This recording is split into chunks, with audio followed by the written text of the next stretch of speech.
understanding this, it's to just get a better understanding of how to function in the world.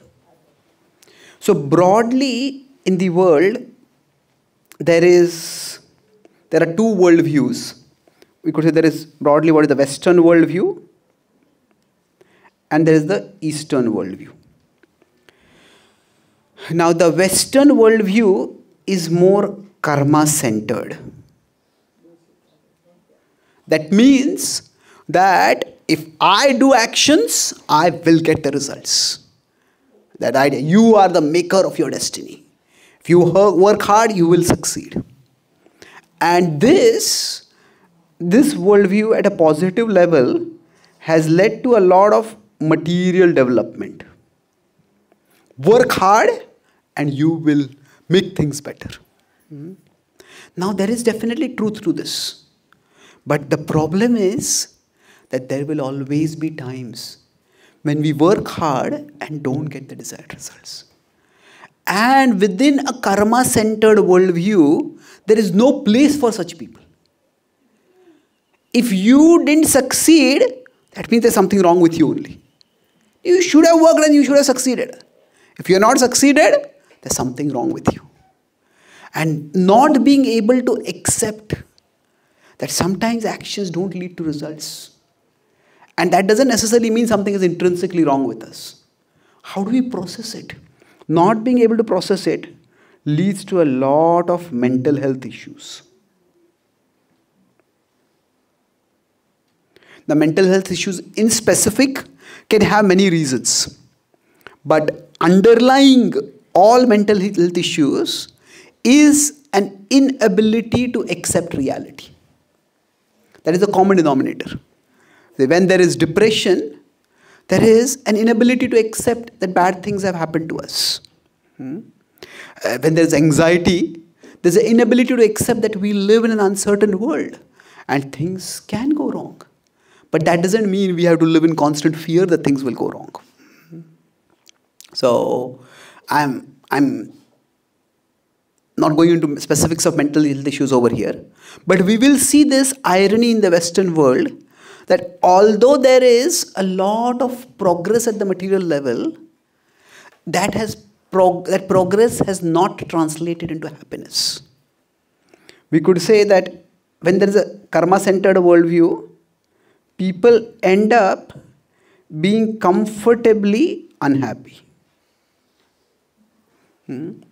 At a physical level, we have a lot of comfort, but at the level of mind, there is a lot of anxiety. Now, as contrasted with this karma-centered worldview that is there in the Western world, the Eastern worldviews are often Daiva-centered. Now, when I'm saying the Eastern worldviews, I'm not necessarily talking about the teaching of the Gita, but I'm talking about how it has been understood and applied in today's world, which is often different from what the original teaching is. So, because things are too destiny-centered, oh, this was meant to happen only. This, at a negative level, leads to a lot of material passivity. But for example, when the British ruled India, and say if there were some famines or there were some diseases or there was in general poor conditions during the colonial rule, many British people observed that if the conditions were like this in our country, there would immediately have been a revolution. But there was no revolution here. Because, yeah, this is our destiny, let us accept it.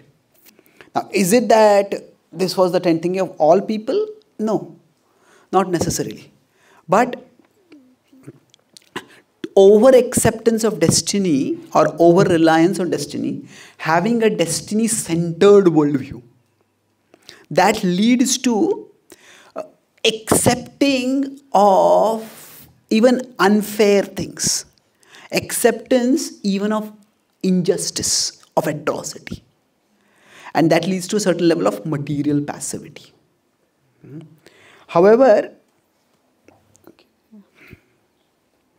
at a positive level, there is greater mental resilience. That means even when people are going through tough times, they don't break down. That even if somebody is living in poverty, even if somebody faces some resilience, the inner strength, the mental strength of people, that is much greater. Because they are not defining their worth by how big success they achieve in the world. So because of that, even if they don't achieve success, it's okay.